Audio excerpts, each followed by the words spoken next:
Disclaimer. This video is for entertainment purposes only. Do not attempt this at home. Vitiated how to will not be responsible because you decided to be a cheap ass and not hire a professional. On with the show.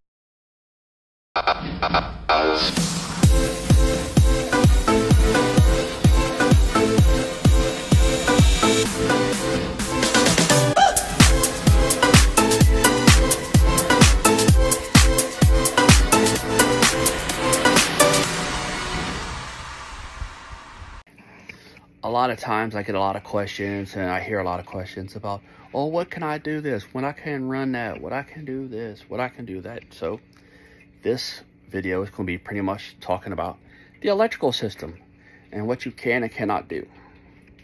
I can speak of this because I've been an electrician for over 24 years. I do understand the electrical is a little different in an RV versus an actual home.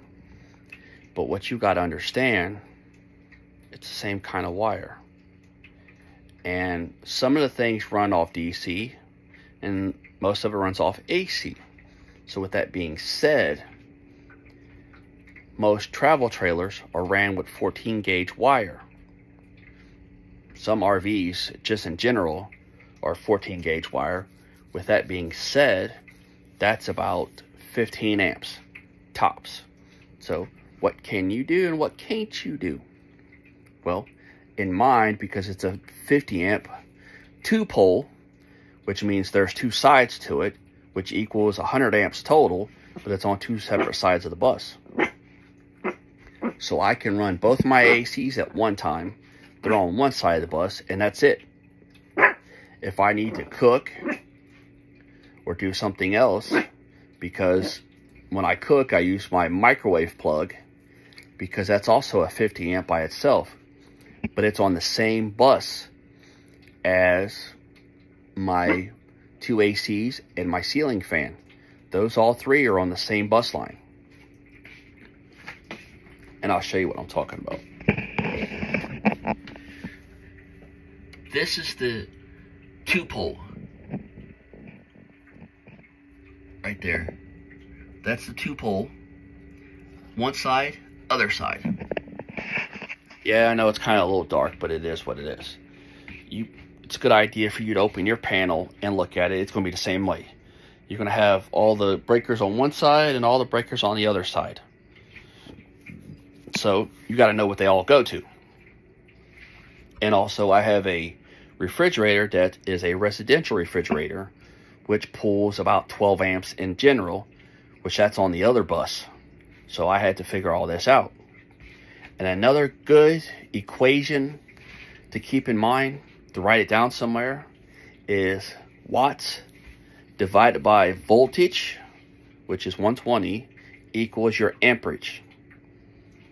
So if you got something that's like 1800 watts, that's like ballpark 16 amps, something like that. I mean, it's just off the top of my head. It may not be exactly 18 amps, but it's somewhere around that area. But you do the math and you'll figure it out on your own. So with that being said, I know what I can do and what I can't do at any given time. If my wife wants to run her, whatever the hell this thing is here, the espresso kind of, whatever the fuck that is. If she wants to run that, I got to turn one of the ACs off. Because I'm pretty sure it's on the same bus line. Not 100% sure, but I'm pretty sure. Like I said, the refrigerator's on the other side. The microwave is on the same side as the two ACs. I don't know why they did that. That was kind of moronic. The hot water heater is a 16-gallon, but it's on the other bus line. Most of my lights, the house lights, are 12 volt, with the exception of that one there. And then I got my television, which I think is 2 amps. That's on the other bus line. And then my little surround sound system is like 3 amps. So you just go through and see what you got and you figure out all your amperage. Then you know what you can do and what you can't do. And how to do it. See, I got a washer and dryer combo, which is 14 amps, 13 or 14, when it starts up, and it's on the other bus line. But when I got that running and the two ACs, then I'm kind of topping both 50 amp sides, kind of topping out there a little bit, so I got to watch it. Because again, the two ACs, people say, oh, it's only a 12, blah, blah, blah. Nope. The front AC is 13 amps. The back AC is 14 at startup. Continuous running is about 10. But at startup, that's about what they are. Even though they got a capacitor and all kinds of other shit, that's what it is. So I got that. You can also use the gas stove. But I'll get in later on down how to deal with the heat. Because it gets hot. It's a shit box. So you're pretty much in an oven. How to deal with it and a bunch of other things. But for now, this is the electrical and what you can run and what you can't run. And I've also, just because that there is an industrial one, so it's 20 amps. So I can hook my air fryer up to it.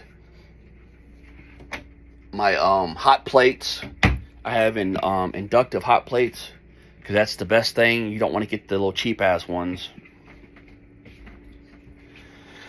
And you also want to have a proper extension cord, because when you go to wherever you go, there's going to be a pedestal for the RV plug, and then there will be a pedestal for a 120 volt.